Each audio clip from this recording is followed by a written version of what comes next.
Hello. My challenge today is to make a Manchester tart. Now, Andrea requested yesterday, she said, well, she was going to make one. I said, you know what? I remember those from school. It was a blast from the past. I thought, yeah, I used to like them. And you know, our nostalgia, the memories of nostalgia and school things, some were absolutely terrible memories, don't get me wrong. Lumpy custard and some of it was absolutely awful. Especially mashed potato was as lumpy as anything. It had no flavour to it, honestly. They obviously didn't see my video, did they? They should. I should have been out back then. However, I was a bit young then. So yeah, we're making a shortcrust pastry. So Manchester tart is a sweet shortcrust pastry. It's got a layer of raspberry seedless jam on the base, and then it is topped with a thick custard. And then sprinkles on top coconut. You can either just use ordinary desiccated coconut or you can toast it, which I'm going to toast it because I think it's a better flavour. So that's what we're doing. So without further ado, let's crack on and make some pastry. So we've got our scales and our bowl. So to start with, this is a standard recipe I use for sweet or savoury. However, for savoury, obviously I don't put any sugar in. For sweet we add sugar. So it starts off with 250 grams of plain flour. Get that in there, I better get it somewhere near. Better get this accurate, 250 exactly. So we're going to get that in the bowl. We're going to put in there a pinch of salt. Because it's a sweet one, I'm just going to put a pinch in. If it was a savoury one, I'd put half a teaspoon in, but we're going sweet. So the next thing I'm going to put in there is the icing sugar, which is 75 grams. I'm buying everything big now. The tendency is I buy small, and then 5 minutes later I'm doing it again, and then I'm running out. So I tend to buy larger amounts.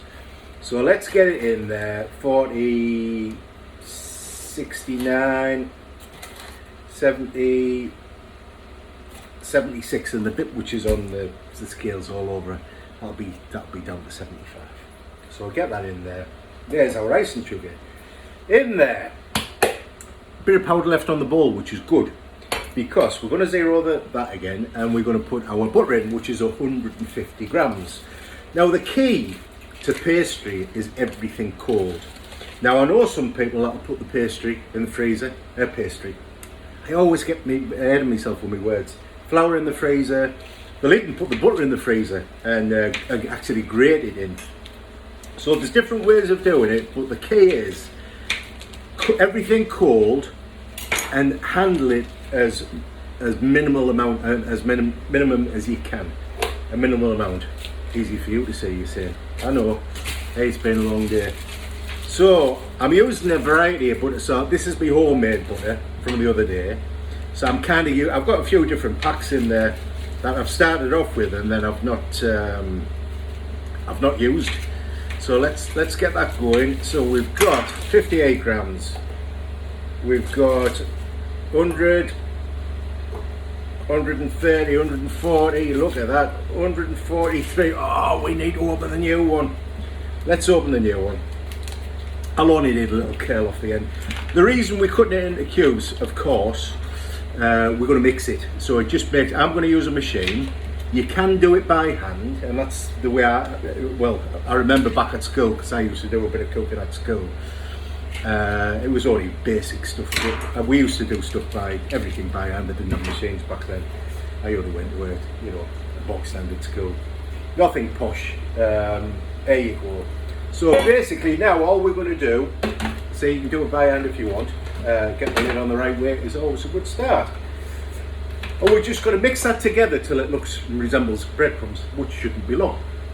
The good thing about when you're using a machine and you're not handling it, it's not putting any heat into there, so it's actually not melting. Well, it will eventually if you left it on too long, but the quickness that it does it, we're not adding any heat in, which will melt the butter, which will affect the overall pastry. So as minimal handling as possible. And you'll think, well, if you just press the button, it'll be quicker, won't it? It won't get warm. You're right. That sounded a bit squeaky there, didn't it? Right, that's, I'll just show you, just have a little look now. It's still a little bit still a little bit lumpy inside, so let's get it back on. And we're just looking for finest breadcrumbs. It doesn't take long. Like I say, the key part is what we're trying to achieve is we need the fat to coat the flour. So then when we add the liquid, the flour's kind of got a protective coating of fat on it. And what makes the pastry crumbly is that the gluten in the flour isn't allowed to form, which would make it tough or stretchy, and it keeps it kind of like individual, because it's coated with the butter, so it breaks rather than forming your strands as gluten would do, and then it becomes tough. That's just my way of explaining, but essentially that's all it's doing. So that's what makes it still a little bit lumpy. Let's just carry on with that. Just another few seconds. Normally doesn't take long. Normally I'll be done by now. I want to do it properly, to be fair. Like, because I'm using homemade butter. I normally use the shop stuff, but it shouldn't make any difference. I think the homemade stuff is slightly, when it goes in the fridge, slightly harder because there's no additives. That's perfect. So I can't feel any lumps in there. That's spot on there. So the next thing we're going to do is we're going to add an egg, a medium egg. Now I always go for the richer yolk colours, because it's a richer, nicer egg. So I tend to always go for that now. So it makes everything a little bit more yellow, which is, if it was just about aesthetics of being yellow, then there's no point. But they are actually better. So as minimum amount of handling is the key. So we're going to crack the egg in. I'm not even going to beat it. I'm just going to crack it in like that. Get rid of that. And we're going to bring it together. Now as soon as it comes together as a ball, that's when we're going to stop it, because then we'll overwork. Once the liquid goes in, we don't want to overwork it. This is the point where we've got to be as brief as we possibly can. So I'm hoping the egg will be enough, but you've got to give it enough time. So let's watch and see what happens. If I need to, I'm going to have to put just a dribble of water in there, but only if I really have to. So let's watch. Let's see what goes. Let's see what happens. So here we go. Like I said, it's pointless beating the egg. I mean, it really is. So you can see it's starting to look up a little bit there. You might not be able to see, and it's starting to form a few little clumps. Now I'm going to leave that go because I think it's going to do it by itself. So I'm being a little bit brave, watching, and there you go. There you go. Did I show you then? I do apologise. I think I was getting a bit excited there, wasn't I? There's something exciting about pastry, It's exciting about when things happen in cooking. I think there's a bit of joy there. It's like when something does what it's supposed to do, you kind of think, hey, it's done its thing. So there we go. There's our little ball of pastry. Now, let's just clear the mess, clear the decks, like I always keep on saying, clear the decks. We've got to make space. Get rid of the machine. We don't need the machine now. I'll put all that away. And all I'm going to do is it's going to have to be on the cooker top because I've got nowhere. Space is a premium at the minute. I've got that much stuff, to be fair. I've had to transport half of it in the garage, so I've got machines in the garage I have to use now, which I could really do with getting that done out properly. But so I've got which is a good thing actually. I've got my fryer in there, so anything that makes a lot of smell, like my air fryer, my normal fryer, deep fat fryer. Well, it's not deep. Well, it is deep fat fryer. It's in the garage, so none of the smell comes in the house, which is actually handy. So without further ado, because again, honestly, they should call me the waffling chef because that's all I do, but I'm not a chef, I'm only a cook. So all we're going to do is literally bring that together with as little kneading as possible. And once I'm happy that's in a ball, which it is, I'm going to create a bit of a circle. I'm going to get some cling film and we're going to wrap the pastry in the cling film and we're going to put it in the fridge. The reason we put the cling film on, everything, it's got to have a reason, hasn't it? If it doesn't have a reason why we're doing it, I question everything. Why do we do it? Why do I do that?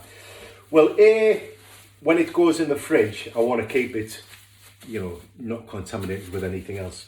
But the other thing, that pastry, when it contacts oxygen, oxidizes. So it goes through a process where it'll actually start changing colour, goes a little bit grey looking, which is not very nice. Nothing wrong with it, it just doesn't look very nice, especially after we've got the effort of using yellow eggs as well. So we're going to stick this in the fridge, and it's going to have to firm up. We need it firm, and that's the key. We want everything cold, like I've said. So it's going to go in there for at least 20 to 30, probably half an hour, I think. Get it in there. I shouldn't really be handling it now. And then we'll come back, we'll roll it out, we'll line our tin, we'll bake it. And there's our blind bake pastry, and that's half the job. This is the hard bit done. We've done the hard bit. Rolling out's a bit of a technique, but it's all right. So yeah, it's not, honestly, things like this, if a bit of confidence, there's really nothing to it, just a few steps to follow, a few rules, if you like. If you follow those, jobs are good. And there's no worry about pastry, no panic of, things going wrong. So I've waffled long enough. That should be in a 2-minute job, and I've been on for 11 minutes. So I'm going to go before I get into bother talking to you too long. So bye for now. We'll see you in half an hour.